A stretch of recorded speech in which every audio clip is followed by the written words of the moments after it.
who you called, when you called them, where you made the call from. That type of data collected en masse can reveal an awful lot of information about you. The United States of America has become the United States of surveillance, says former FBI agent Mike German, just one of many ex-intelligence agents fighting back against the eyes and ears of the NSA. You have Democratic presidents, you have Republican presidents. We all want to know what everybody else is doing. Spying is in the American gene pool. It may have started in our genes, but as Press TV reveals, it's become a big business. It turns the whole world against us.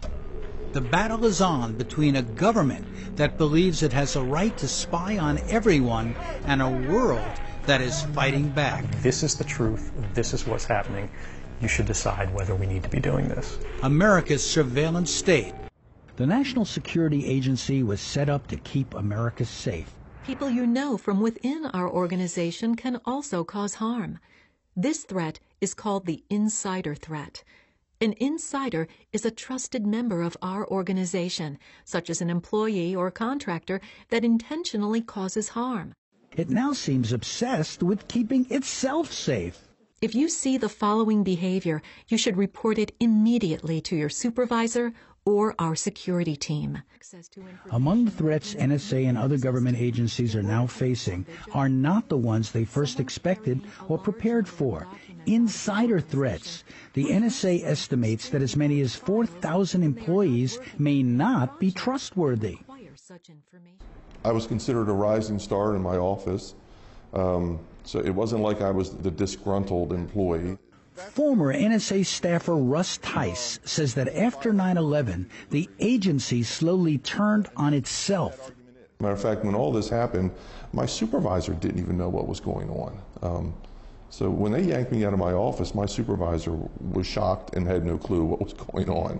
So it was this insider thing that they're talking about, having basically employees snoop on other employees. That environment did not exist then. But yet you must have been shocked to be singled out this way and be investigated. I was, and they called me in for an emergency psych eval, and they bring this thing up and they say that I'm crazy because I think there could be a spy in the intelligence business. Lord forbid.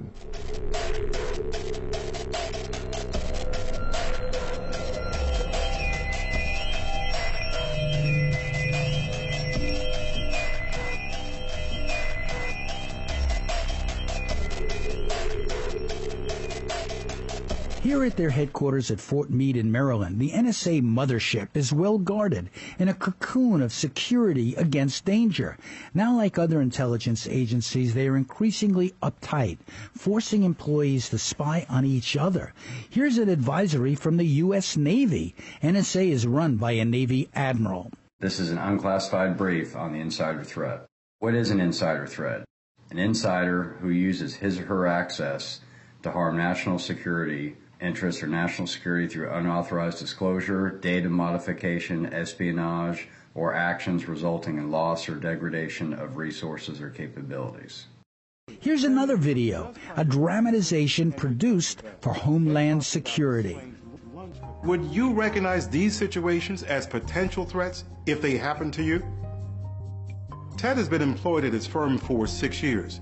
His firm's approaching a major security upgrade that has kept him working late into the evening, so he uses his lunch break to run a few errands close by the office. As he talks on his cell and walks back to his office, Ted notices a coworker, Doug Redman. Doug appears to have just handed a bulky folder to a man and then walked away. This is a call for vigilance. If you see something, say something is its mantra. One unintended byproduct is that alarmist messages like this can intimidate employees into silence. An unusual or alarming confluence of these situations may indicate a threat. You have the power to protect your workplace. If you see something suspicious from one of your coworkers, say something to your supervisor, human resources department, or your security officer. Another insider who became a whistleblower says he was tagged when he began raising questions about spying on Americans. Former NSA executive Thomas Drake was threatened with prison. Well, I was tagged early on as a problem because I was raising the gravest of concerns about NSA conduct shortly after 9/11. When I had that extraordinary encounter with the lead attorney in the Office of General Counsel, he said some very dark things in terms of what I was asking. I was saying, why are we in violation of the Foreign Intelligence Surveillance Act? It has criminal sanctions. He says, you don't understand. The lawyers, all the lawyers have looked at it. It's all, and the White House has approved it. And then he said the following, which threw me right back to the Nixon administration. It's all legal. And as soon as he said it's all legal, the hair standing up on the back of my neck, because this is precisely what Nixon separated himself from the special oath that he took, which is to preserve, protect, and defend the Constitution. Both Drake and Tice tried to bring their concerns to the agency's attention, but got nowhere. There's been a lot of buzz from some pundits on television saying, well, Snowden should have gone inside and shared his concerns instead of going to the public with these secret documents. Those avenues don't exist. That chain of command, the DOD IG, NSA's IG is totally in bed with the security office and the front office at Fort Meade at NSA. That's why I didn't even go to them. Matter of fact, back then I was friends with the deputy director of NSA. And I went to him, and he kind of acted like he didn't know what was going on when I talked to him very quietly in private. So I went to the DOD IG, I got nowhere. I went to the Merit System Protection Board only because I was a military veteran. If I wasn't a military veteran, they would have blown me off for that, because the intelligence service is exempt from the laws, from the Whistleblower Protection Act. They're exempt, and that's something you don't hear from these pundits when they're talking. They don't even bring that up. I don't even know if they know it themselves, but the Whistleblower Protection Act does not protect someone in the intelligence community.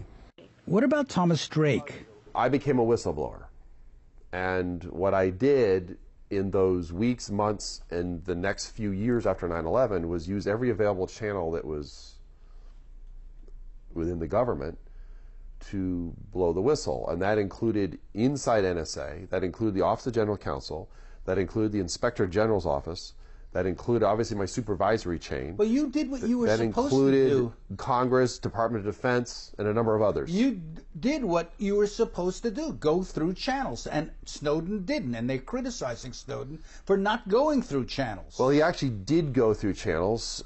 He's actually elaborated more on that in terms of detail. It's just that it never got anywhere.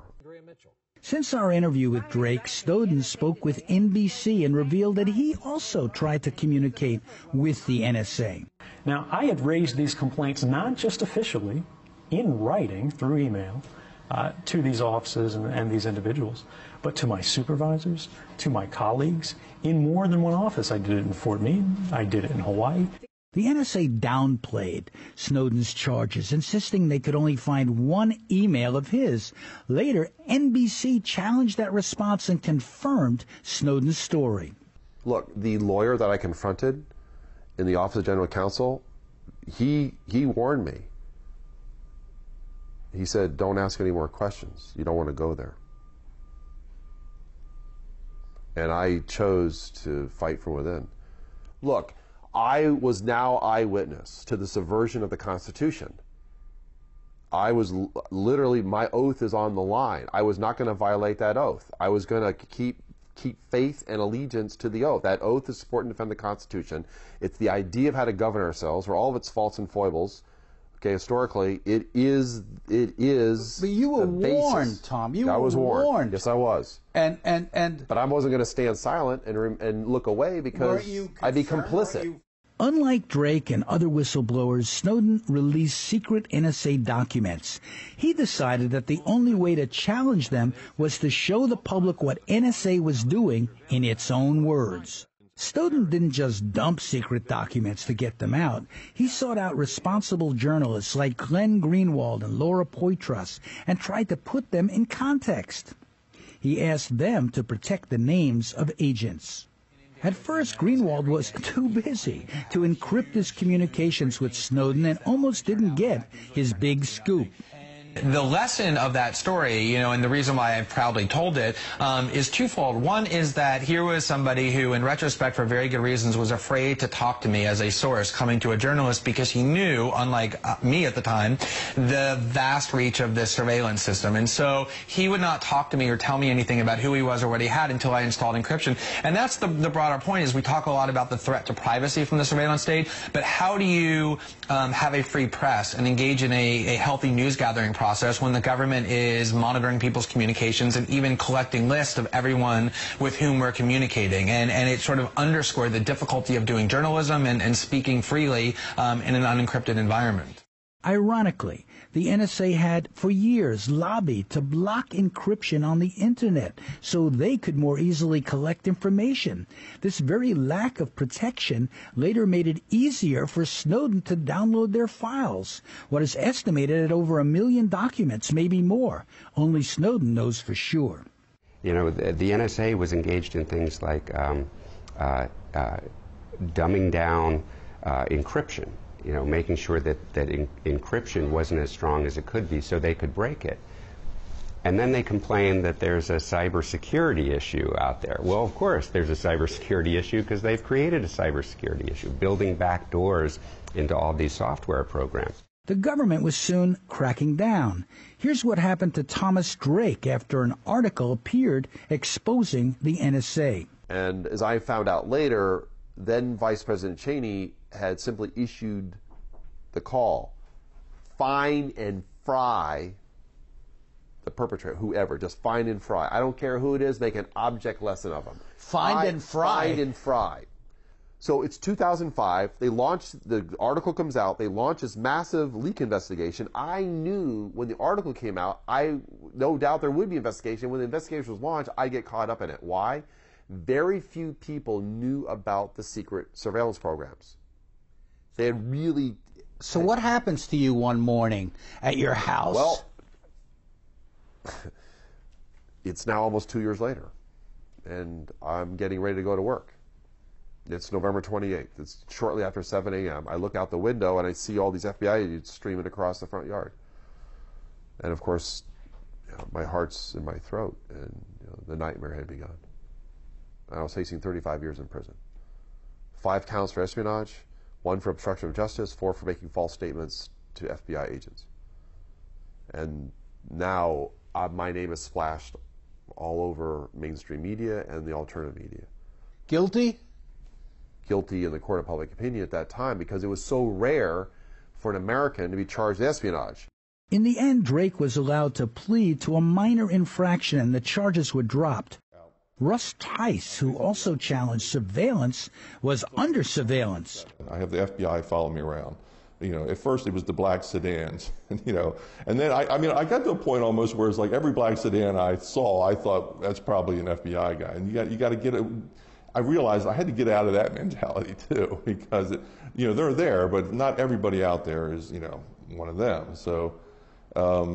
And I learned how to spot them. And now the shining knight in armor is Ed Snowden, because what he was willing to do, the rest of us were not, was he was willing to fall on his own sword to do it, and we were not. Mainly with the documentation that he's provided, because he's provided the proof. Their documentation he's provided, which proves all the rest of us to be correct, and they cannot refute it now. They cannot. So that took a lot of guts, and he was asked, what do you think is going to happen to you? And he said NG, standing for not good.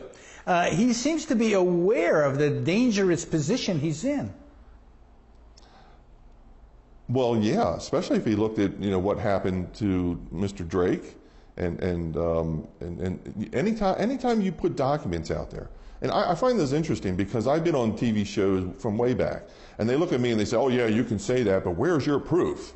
Where's your proof? I said, okay, if I were to pull out the documentation right now, and it had a bunch of classification lines on it, and I could prove it with the documentation right here at this table, do you think that I'd make it out of this building without being shackled?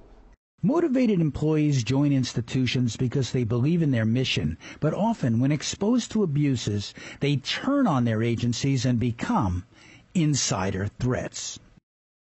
How do they keep all these people in intelligence in line? We asked intelligence analyst Brad Summerall, who, like Ed Snowden, was an online network administrator, but in the military cleared for top-secret information.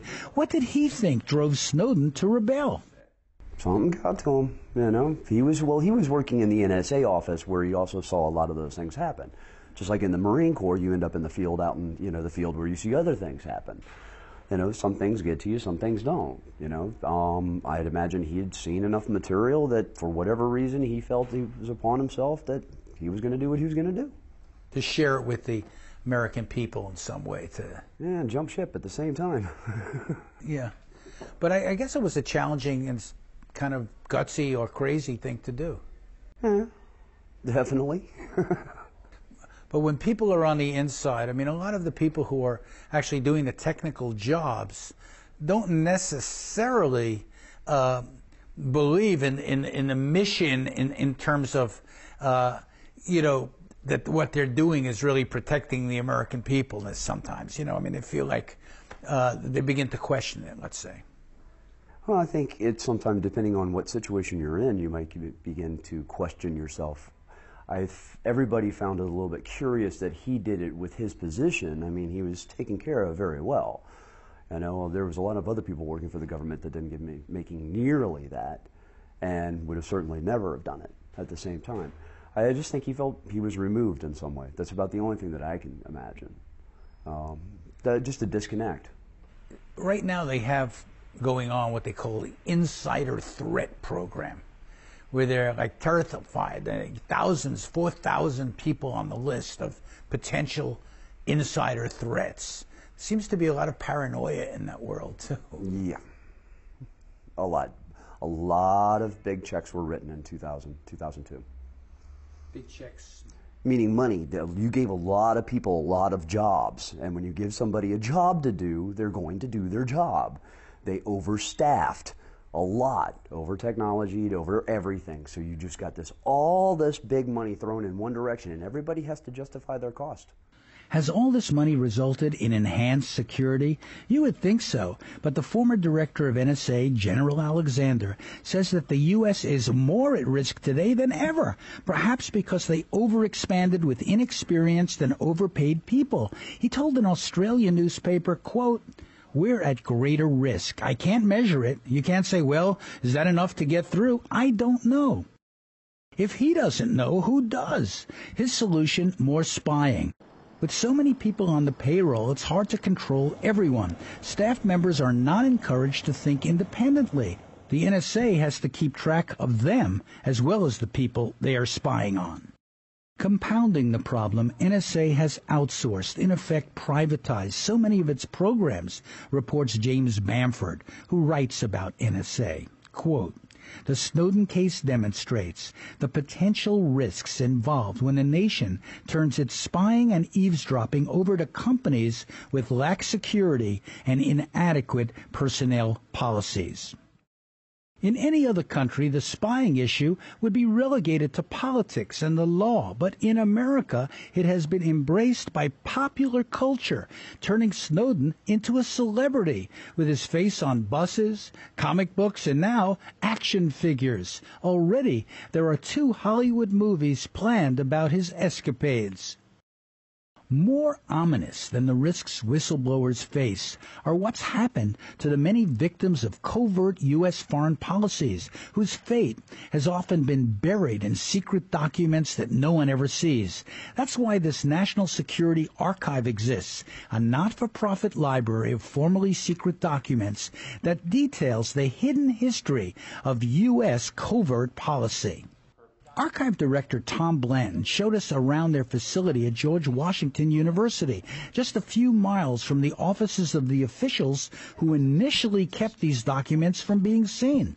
We sat down in a room packed with boxes of formerly secret files.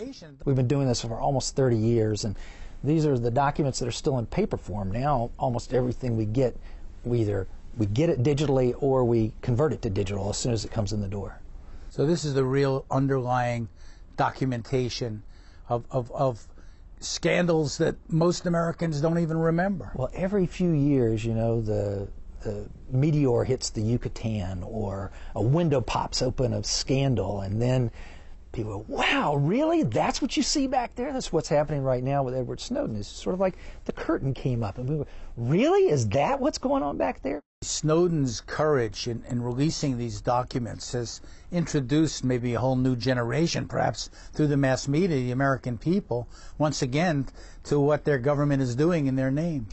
I think the real impact of those Snowden revelations was to show a series of lies by the government. I mean, if you went through the Church Committee investigations or Iran-Contra, you're used to the fact that the government can routinely lie. But I think on this surveillance stuff, to have the head of national intelligence look into the camera and say, no, sir, we're not collecting data on millions of Americans. 2 months later, it turns out he's lying through his teeth. If the American people really knew and understood what was going on, they wouldn't support it. That's an open question, because the main thing the American people seemed not to support of all this surveillance was just the hoovering up of all the phone calls, the big metadata collection system where every phone call for the last 5 to 8 years sits to, from, date, time, length, sits in a set of computers out at Fort Meade, Maryland.